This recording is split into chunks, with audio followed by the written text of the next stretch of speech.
Salam sejahtera, selamat beraktivitas. Kembali kita renungkan firman Tuhan. Kita baca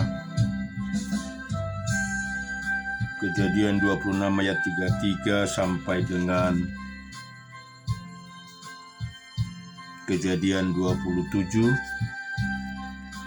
Lalu dinamainyalah sumur itu Seba, sebab itu nama kota itu adalah Betseba sampai sekarang. Ketika Esau telah berumur 40 tahun, ia mengambil Yudit, anak Beri orang Het, dan Basmat anak Elon orang Het menjadi istrinya. Kedua perempuan itu menimbulkan kepedihan hati bagi Ishak dan bagi Ribka. Kejadian 27, ketika Ishak sudah tua dan matanya telah kabur sehingga ia tidak dapat melihat lagi, dipanggillah Esau anak sulungnya serta berkata kepadanya, "Anakku," sahut Esau, "Ya Bapa." Berkatalah Ishak, "Lalu aku sudah tua, lihat aku sudah tua. Aku tidak tahu bila hari kematianku."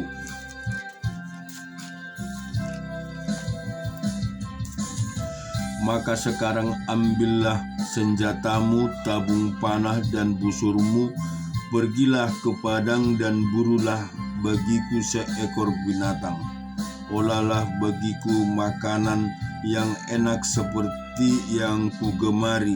Sesudah itu bawalah kepadaku, supaya ku makan agar aku memberkati engkau sebelum aku mati."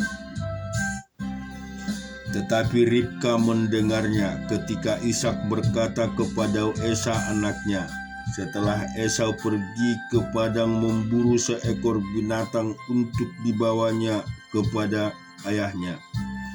Berkatalah Ribka kepada Yakub anaknya, "Telah kudengar ayahmu berkata kepada Esau kakakmu, 'Bawalah bagiku seekor binatang buruan dan olahlah bagiku makanan yang enak supaya ku makan dan supaya aku memberkati engkau di hadapan Tuhan sebelum aku mati.' Maka sekarang anakku, dengarkanlah perkataanku seperti yang kuperintahkan kepadamu. Pergilah ke tempat kambing domba kita, ambillah dari sana 2 anak kambing yang baik, maka aku akan mengolahnya menjadi makanan yang enak bagi ayahmu, seperti yang digemarinya. Bawalah itu kepada ayahmu supaya dimakannya, agar dia memberkati engkau sebelum ia mati." Lalu kata Yakub kepada Ribka ibunya, "Tetapi Esau kakakku adalah seorang yang berbulu badannya, sedang aku ini kulitku licin. Mungkin ayahku akan meraba aku, maka nanti ia akan menyangka bahwa aku mau mengolok-olokkan dia. Dengan demikian aku akan mendatangkan kutuk atas diriku dan bukan berkat."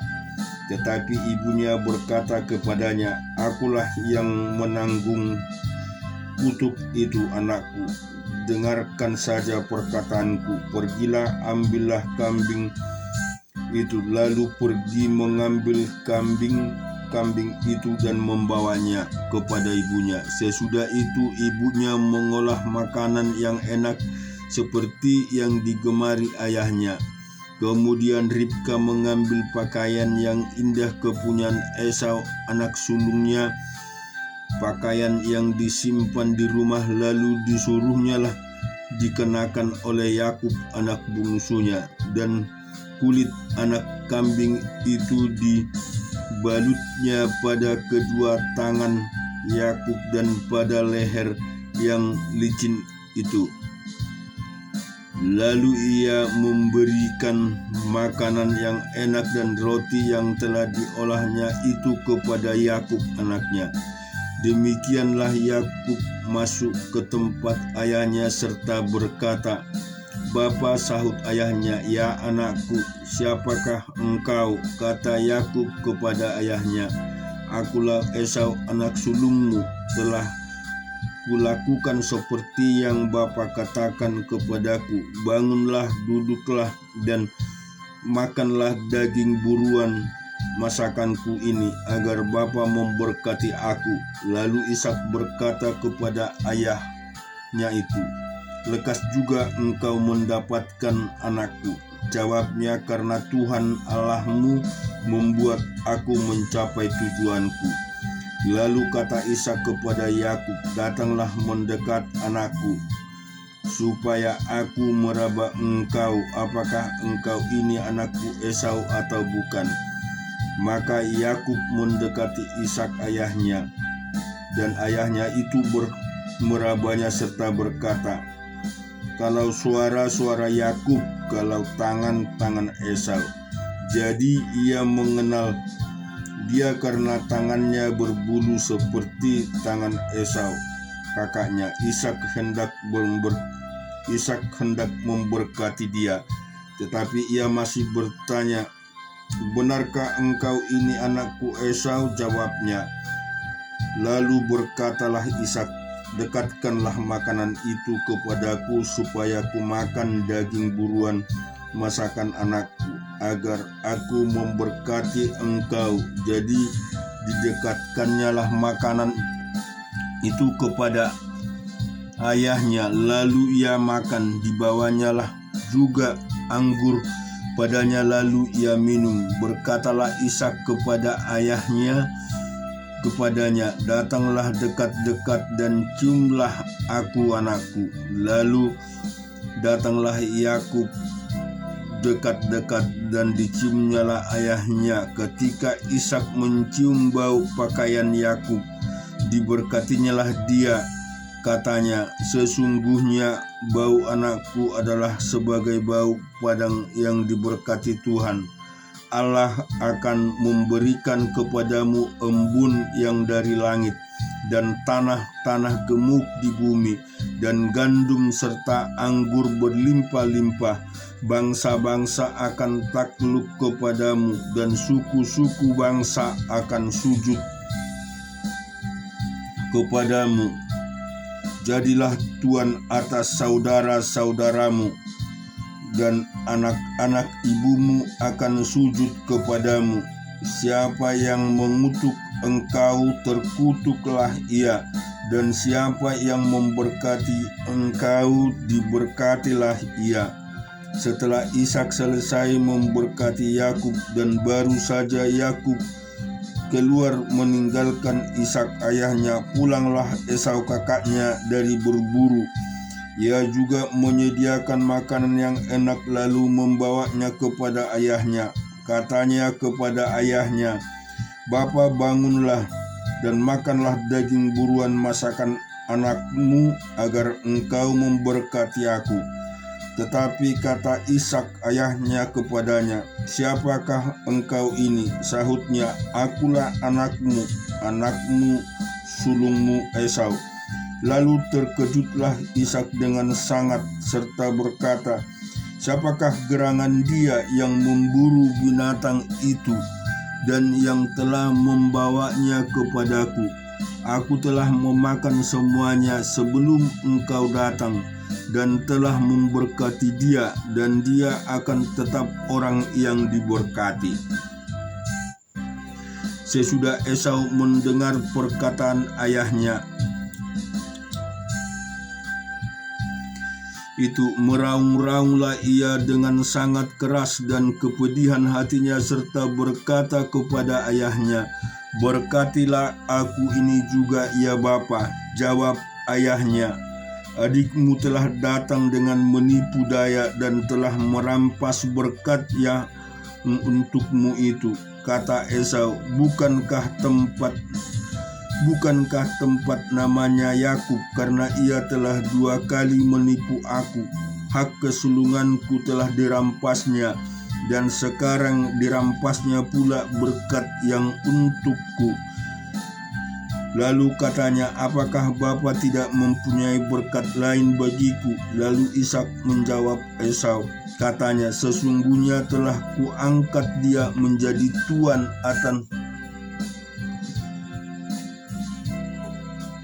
atas engkau dan segala saudaranya, telah kuberikan kepadanya menjadi hambanya, dan telah kubekali dia dengan gandum dan anggur. Maka kepadamu apalagi yang dapat kuperbuat, ya anakku?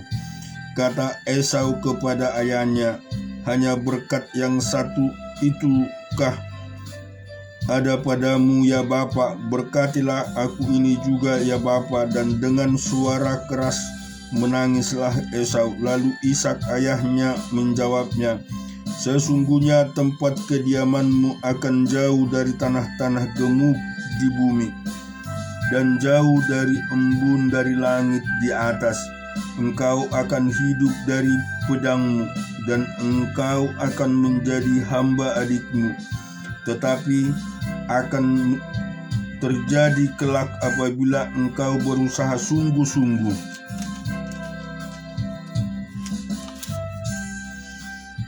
maka engkau akan melemparkan kuk itu dari tanganmu.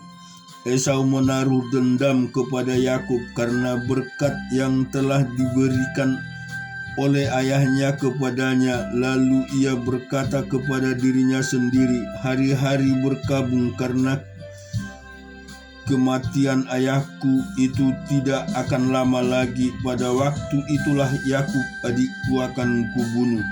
Ketika diberitahukan perkataan Esau anak sulungnya itu kepada Ribka, maka disuruhnyalah memanggil Yakub anak bungsunya, lalu berkata kepadanya, Esau kakakmu bermaksud membalas dendam, membunuh engkau. Jadi sekarang anakku, dengarkanlah perkataanku.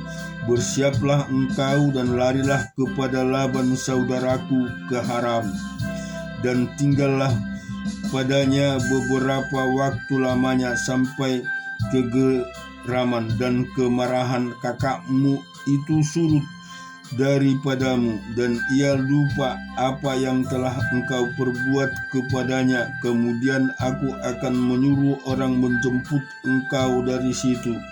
Mengapa aku akan kehilangan kamu berdua pada suatu hari juga? Kemudian Ribka berkata kepada Ishak, aku telah jemu hidup karena perempuan-perempuan Het itu. Jikalau Yakub juga mengambil seorang istri dari antara perempuan negeri ini, semacam perempuan Het itu, apa gunanya aku hidup lagi? Kita juga akan baca di Bilangan 19.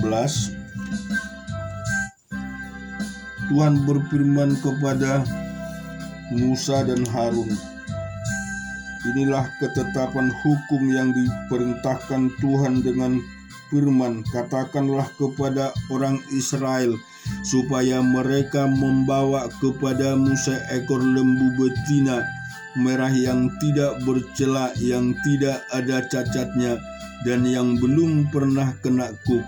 Dan haruslah kamu memberikannya kepada Imam Eliasar. Maka lembu itu harus dibawa keluar tempat perkemahan, lalu disembelih di depan imam. Kemudian Imam Eliasar harus mengambil dengan jarinya sedikit dari darah lembu itu, lalu haruslah ia memercikkan sedikit ke arah sebelah depan kemah pertemuan sampai 7 kali. Sesudah itu haruslah lembu itu dibakar habis di depan mata imam. Kulitnya, dagingnya, dan darahnya harus dibakar habis bersama-sama dengan kotorannya. Dan imam harus mengambil kayu aras, hisop, dan kain kermiji dan melemparkannya ke tengah api yang membakar habis lembu itu. Kemudian haruslah imam mencuci pakaiannya dan membasuh tubuhnya dengan air. Sesudah itu masuk ke tempat perkemahan, dan imam itu najis sampai matahari terbenam. orang yang membakar habis lembah itu haruslah menyuci pakaiannya dengan air dan membasuh tubuhnya dengan air, dan ia najis sampai matahari terbenam. Maka seorang yang tahir haruslah mengumpulkan abu lembu itu dan menaruhnya pada suatu tempat yang tahir di luar tempat perkemahan, supaya semuanya itu tinggal tersimpan bagi umat Israel untuk membuat air pentahiran. Itulah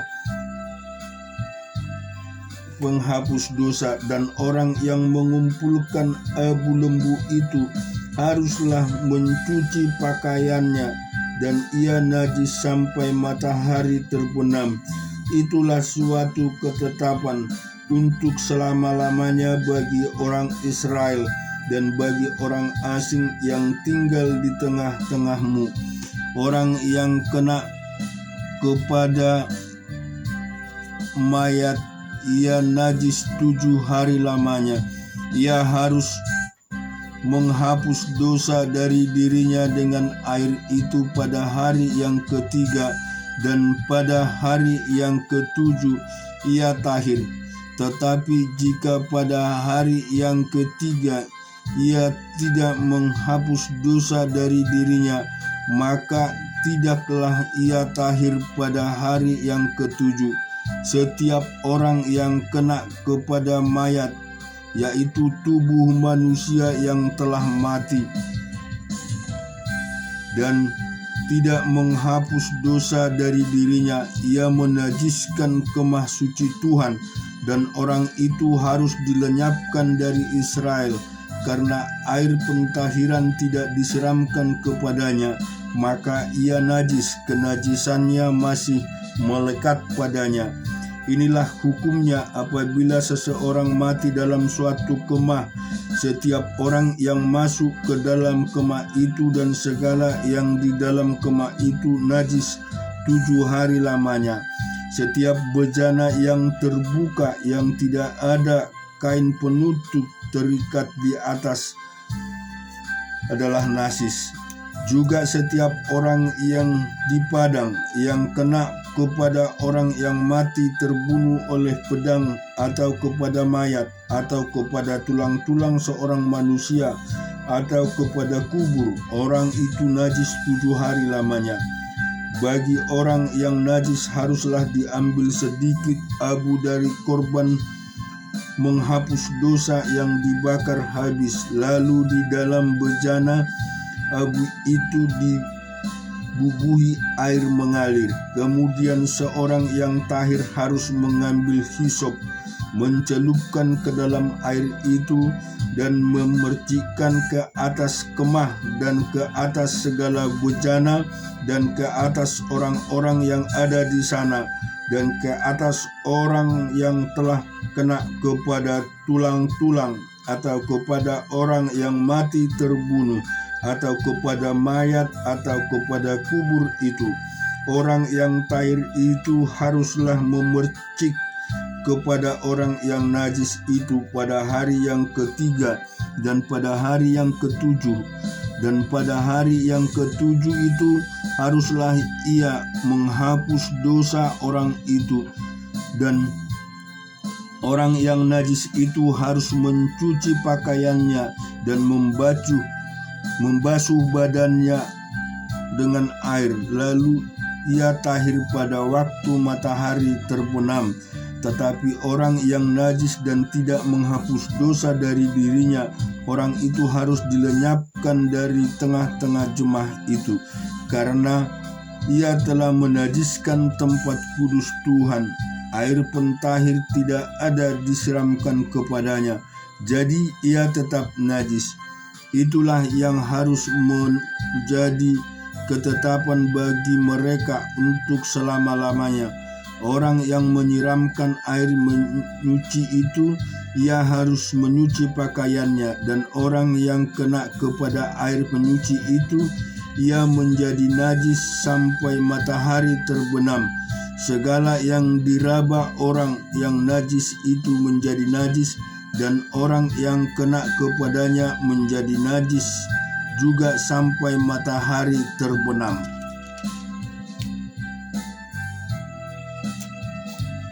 Dua Tawarik pasal yang ke-6. Pada waktu itu berkatalah Salomo, Tuhan telah memutuskan untuk diam dalam kelemahan. Sekarang aku telah mendirikan rumah kediaman bagimu, tempat engkau menetap selama-lamanya. Kemudian berpalinglah raja lalu memberkati seluruh jemaah Israel. Sedang segenap jemaah Israel berdiri, ia berkata, terpujilah Tuhan Allah orang Israel yang telah menyelesaikan dengan tangannya apa yang difirmankannya dengan mulutnya kepada Daud ayahku. Demikian, sejak aku membawa umatku keluar dari tanah Mesir, tidak ada kota yang kupilih di antara segala suku Israel untuk mendirikan rumah di sana sebagai tempat kediaman namaku, dan tidak ada orang yang kupilih untuk menjadi raja atas umatku Israel. Tetapi kemudian aku memilih Yerusalem sebagai tempat kediaman namaku dan memilih Daud untuk berkuasa atas umatku Israel. Ketika Daud ayahku bermaksud mendirikan rumah untuk nama Tuhan Allah Israel, berfirmanlah Tuhan kepadanya, engkau bermaksud mendirikan rumah untuk namaku, dan maksudmu itu memang baik. Hanya bukan engkau yang akan mendirikan rumah itu, melainkan anak kandungmu yang akan hadir kelak. Dialah yang anak kandung yang akan lahir kelak, dialah yang akan mendirikan rumah itu untuk namaku. Jadi Tuhan telah menepati janji yang telah diucapkannya. Aku telah bangkit menggantikan Daud ayahku dan telah duduk di atas tata kerajaan Israel. Seperti yang difirmankan Tuhan, aku telah mendirikan rumah ini untuk nama Tuhan Allah Israel dan telah menempatkan di sana tabut yang membuat perjanjian yang telah diikat Tuhan dengan orang Israel. Kemudian berdirilah ia di depan mezbah Tuhan di hadapan segenap jemaah Israel, lalu menadahkan tangannya, karena Salomo telah membuat sebuah mimbar tembaga yang panjangnya 5 hasta, lebarnya 5 hasta, dan tingginya 3 hasta, yang ditaruhnya di halaman. Ia berdiri di atasnya lalu berlutut di hadapan segenap jemaah Israel dan menadahkan tangannya ke langit sambil berkata, ya Tuhan Allah Israel, tidak ada Allah seperti Engkau di langit dan di bumi. Engkau yang memelihara perjanjian dan kasih setia kepada hamba-hambamu yang dengan segenap hati hidup di hadapanmu. Engkau yang tetap berpegang pada janjimu terhadap hambamu Daud ayahku, dan yang telah menggenapi dengan tanganmu apa yang kufirmankan dengan mulutmu, seperti yang terjadi pada hari ini. Maka sekarang, ya Tuhan Allah Israel, peliharalah apa yang kujanjikan kepada hambamu Daud ayahku, dengan berkata, keturunanmu takkan terputus di hadapanku dan tetap akan duduk di atas tahta kerajaan Israel, asal anak-anakmu tetap hidup menurut hukumku sama seperti engkau hidup di hadapanku. Maka sekarang, ya Tuhan Allah Israel, berilah terbukti kebenaran firman-Mu yang telah kuucapkan kepada hamba-Mu Daud, Tetapi benarkah Allah hendak diam bersama dengan manusia di atas bumi? Sesungguhnya langit, bahkan langit yang mengatasi segala langit pun tidaklah dapat membuat engkau, terlebih lagi rumah yang kudirikan ini. Maka berpalinglah kepada doa dan permohonan hambamu ini, ya Tuhan Allahku. Dengarkanlah seruan dan doa yang hambamu panjatkan di hadapanmu ini. Kiranya matamu terbuka terhadap rumah ini, siang dan malam terhadap tempat yang kau katakan akan menjadi kediaman namamu. Dengarkanlah doa yang hambamu panjatkan di tempat ini, dan dengarkanlah permohonan hambamu dan umatmu Israel yang mereka panjatkan di tempat ini, bahwa engkau juga yang mendengar dari tempat kediamanmu dari surga. Dan apabila engkau mendengarnya, maka engkau akan mengampuni. Jika seorang telah berdosa kepada temannya, lalu diwajibkan mengangkat sumpah dengan mengutuk dirinya, dan ia datang bersumpah ke depan mezbahmu di dalam rumah ini, maka engkau pun hendaklah mendengar dari surga dan bertindak serta mengadili hamba-hambamu, yakni membalas perbuatan orang bersalah dengan menggunakannya kepada orang itu sendiri, tetapi membenarkan orang yang benar dengan membalas kepadanya sesudah dengan kebenarannya. Apabila umatmu Israel terpukul kalah oleh musuhnya karena mereka berdosa kepadamu, kemudian mereka berbalik dan mengakui namamu, dan mereka berdoa dan memohon di hadapanmu di rumah ini, maka engkau pun kiranya mendengar dari sorga dan mengampuni dosa umatmu Israel, dan mengembalikan mereka ke tanah yang telah kuberikan kepada mereka dan nenek moyang mereka. Apabila langit tertutup sehingga tidak ada hujan, sebab mereka berdosa kepadamu, lalu mereka berdoa di tempat ini dan mengakui namamu, dan mereka berbalik dari dosanya, sebab engkau telah menindas mereka, maka engkau pun sekiranya mendengarkan di sorga dan mengampuni dosa hamba-hambamu umatmu Israel, karena engkaulah yang menunjukkan kepada mereka jalan yang baik yang harus mereka jalani, dan engkau kiranya memberikan hujan kepada tanahmu yang telah kau berikan kepada umatmu menjadi milik pusaka.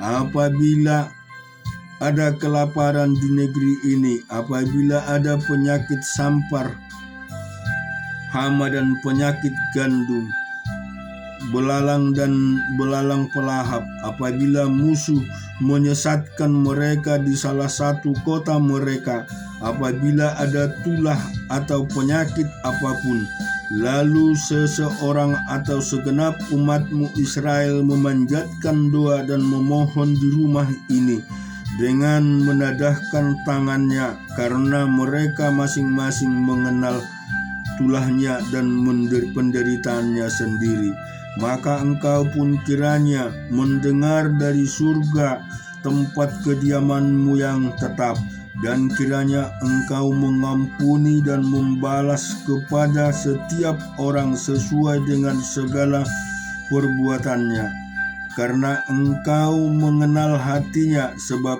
engkau sajalah yang mengenal hati anak-anak manusia, supaya mereka takut akan engkau dan mengikuti segala jalan yang engkau tunjukkan selama mereka hidup di atas tanah yang telah kuberikan kepada nenek moyang kami.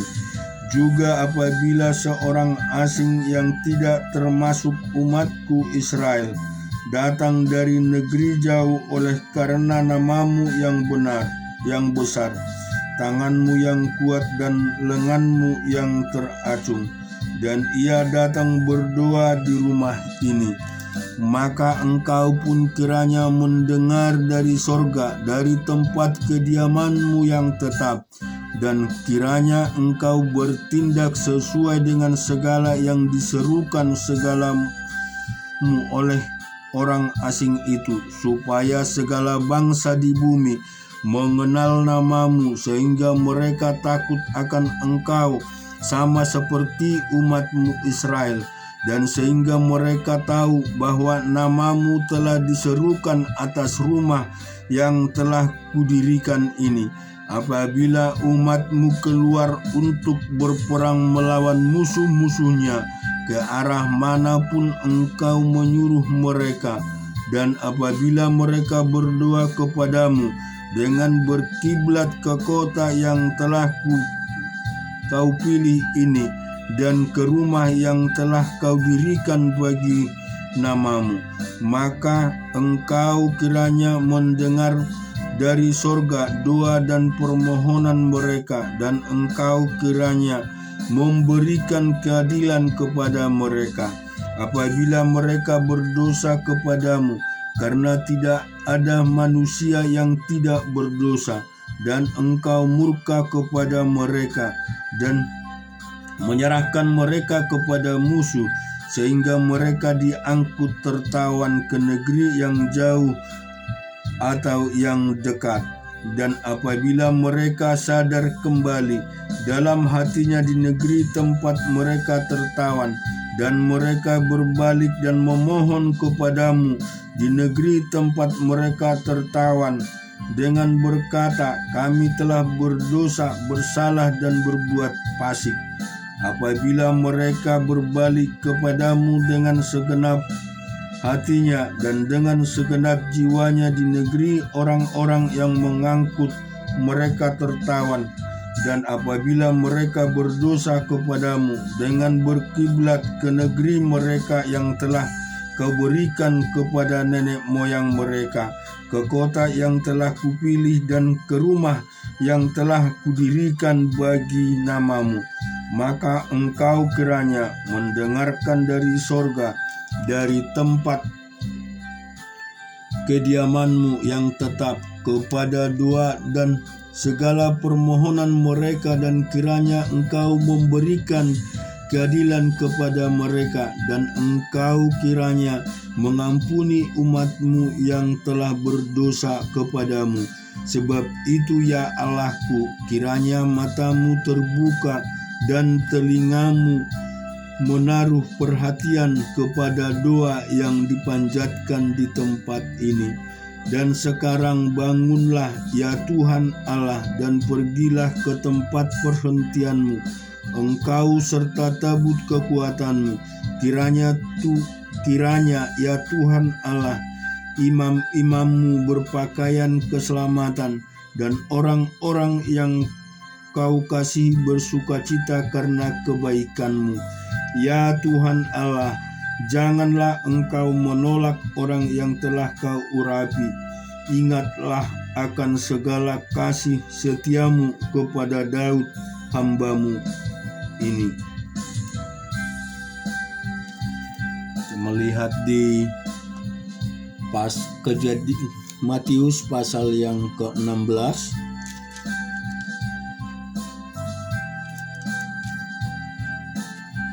Kemudian datanglah orang